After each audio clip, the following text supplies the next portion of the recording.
Hello there, you're watching the press preview, a first look at what is on the front pages. Time then to see what's making the headlines with the Observer's chief leader writer, Sonia Sodah, and the chief executive of ConservativeHome, Mark Wallace. Welcome to both of you. So let's start off with a full look at the newspapers then. The Metro leads with the Cabinet Office Minister, Steve Barclay's refusal to apologise for what a parliamentary report has found were serious government failings in the early days of the pandemic. The FT carries warnings from the International Monetary Fund that the UK's post-pandemic economic recovery will be slower than that of any other G7 country. The Daily Mail reports that the government is planning to scrap social distancing rules at doctors' surgeries to allow GPs to see more patients face-to-face. Front page of the Eye, the shipping company Maersk is diverting its larger vessels away from UK ports because of a backlog of cargo, which is waiting to be processed. Daily Mirror leads with Boris Johnson on holiday with a picture of the Prime Minister painting. That is also the front page of The Star. The Telegraph, meanwhile, understands the European Commission will attempt to resolve the post-Brexit dispute over Northern Ireland by setting out new proposals. And that's also the lead for The Guardian with the headline, EU to offer olive branch on Northern Ireland goods. While the Yorkshire Post speaks to Baroness McIntosh of Pickering, who says the energy price cap should also include alternative fuels to make them more affordable in rural communities like hers in North Yorkshire. So we're joined by Mark Wallace and Sonia Sodah. Lots of different stories, many of them sort of interconnected. But let's start with that report, that parliamentary report by the two committees. No apology, as we heard on the morning airwaves today. What does the government do about this, Sonia? Well, I mean, this has been a big story that's been ticking on all day, the report from the joint committees in Parliament, the Health and the Technology and Science Select Committee. And there weren't really many surprises in this report, but it was very significant and weighty. So it sort of brought together findings from lots of expert witnesses about government failings in dealing with the pandemic. And I think lots of it won't come as news to people who followed this closely. But the significance was really in it being drawn all together, and then, two very influential cross-party committees with actually both led by MPs who served as very senior Conservative members of the Cabinet, producing this very damning report. And I think I think the lack of apology from the government, it's quite hard to understand in some ways, because it's really obvious that the government made some very serious mistakes with the way it dealt with in the pandemic. Some of those mistakes it's got in common with other countries. And I think the public have got a lot of time for the idea that this was an unprecedented crisis and not everything was going to be got right. Some mistakes, I think you can say, well, actually, the government just repeatedly made the same mistakes in quite an unforgivable way. But it just seems extraordinary to me. And I think this is one of the things that members of the public don't really like about politicians. When it's obvious you've got things wrong, you do kind of need to say you're sorry and kind of take some responsibility for that.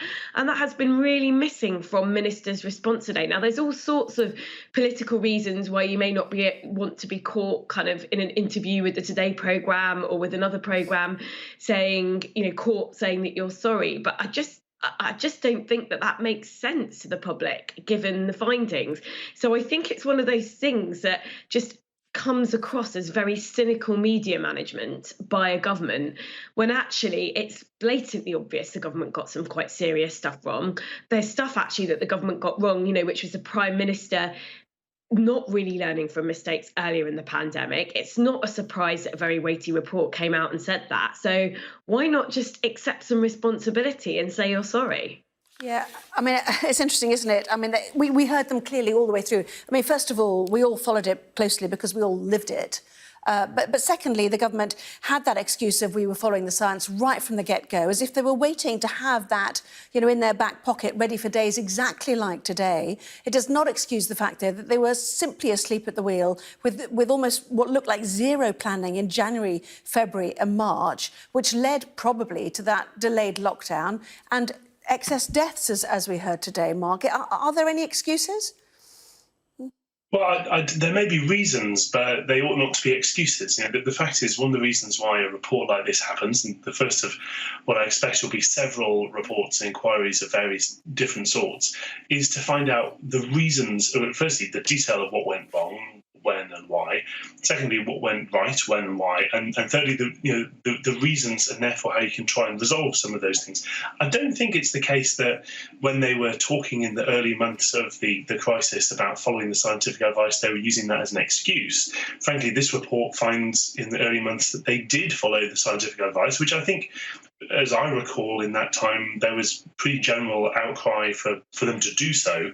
Part of the issue this report picks out quite rightly is that as well as ministerial and political mistakes, there were also mistakes in what advice was, how advice was formed, what advice was given, and what advice was listened to rather than challenged. And that I think is also really important. Frankly, from this report, it's really crucial to see the question of how even the brightest minds, even in the nation, even the experts, the professional agencies, the political advisors, the politicians themselves can fall victim to fundamental fallacies, issues like groupthink and so on, which are hugely, hugely costly. And that is also, I think, got to be one of the things we focus on from this report. How do we avoid that happening again in, God forbid, another pandemic, but a military crisis or energy policy or anything else?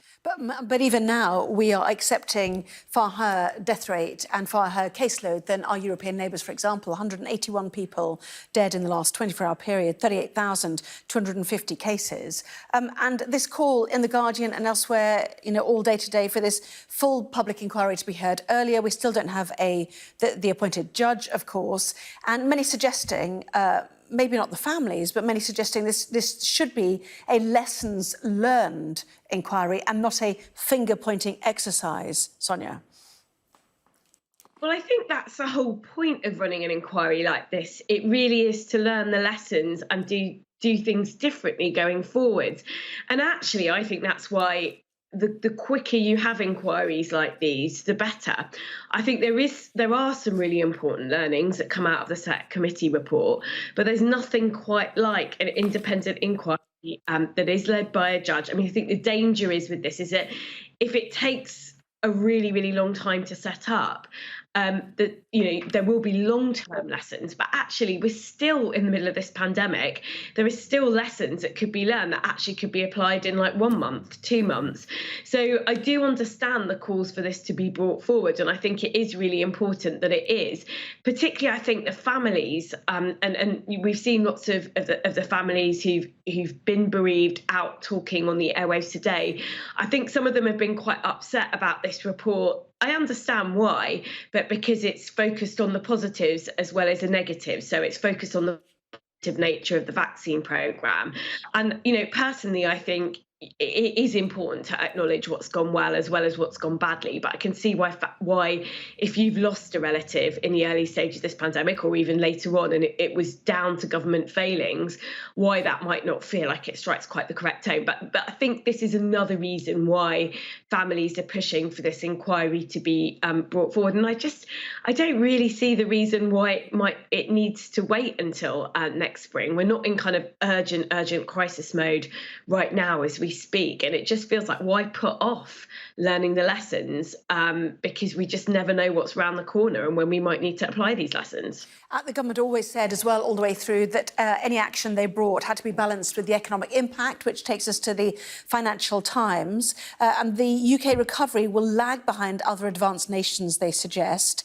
The crisis is set to bring more longer-lasting damage to the UK than any other country in the G7. And Mark, there's always been this question about lockdown brings economic hardship versus those who believe that late lockdown exacerbated the economic impact. But either way, the UK not coming out of this very easily by the look at this article.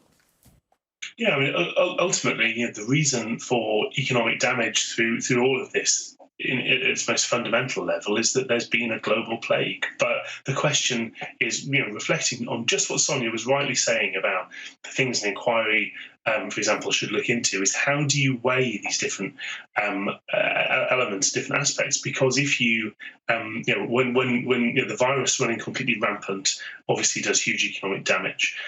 People's natural, even voluntary reactions to a situation like that, when people were locking down before lockdown on a voluntary basis, that does economic damage. Lockdowns and policies necessary to reduce or even stop the virus also do economic damage. The question is, I think there's always a danger for politicians in being too wedded to things like IMF forecasts. You see the Treasury today, understandably, trumpeting the fact that the IMF also finds that the UK is going to be the fastest growing of the G7 this year.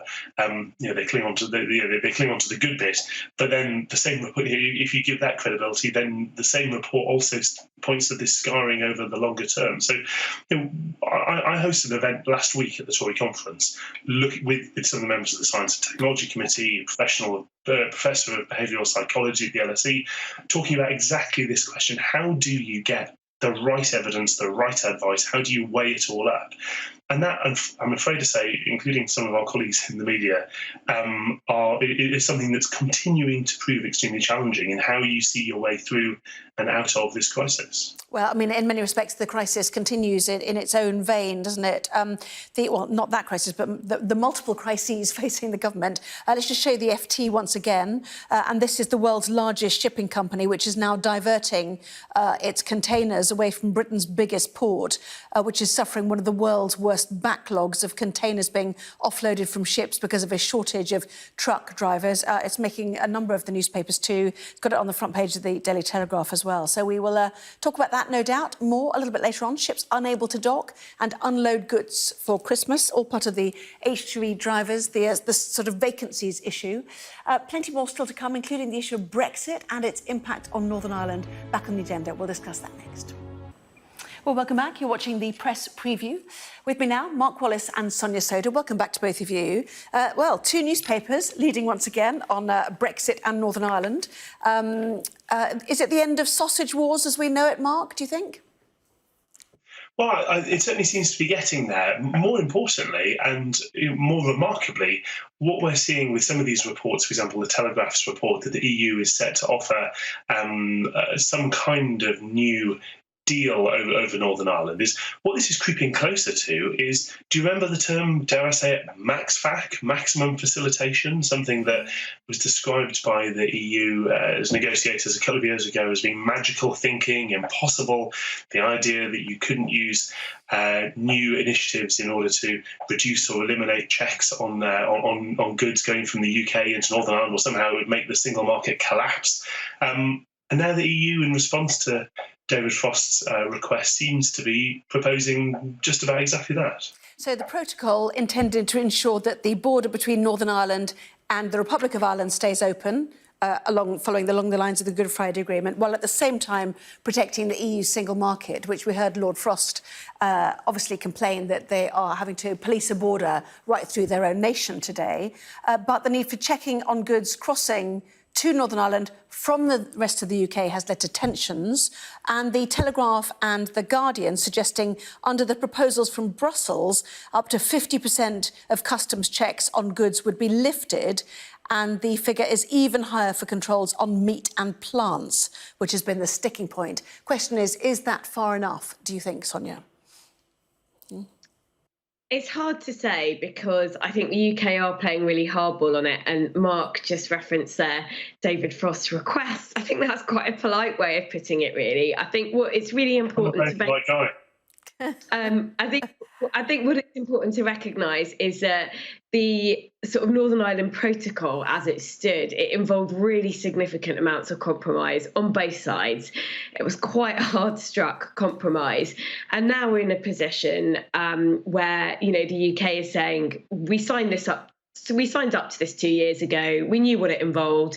We knew it involved checks down the Irish Sea, except Boris Johnson just went out and lied and told the public that it didn't, really strangely. And now the UK is basically saying this doesn't work for us. So a request is a very polite way of putting it. It's basically saying you've got to play along with us and give us more, or this isn't going to work. And the EU are sort of compromising further, and we'll see how far that goes. OK, Sonia? Oh, okay. apologies. I do apologise. We're running out of time. We will see you very shortly. Sonia Sodah and Mark Wallace, thank you both very much indeed.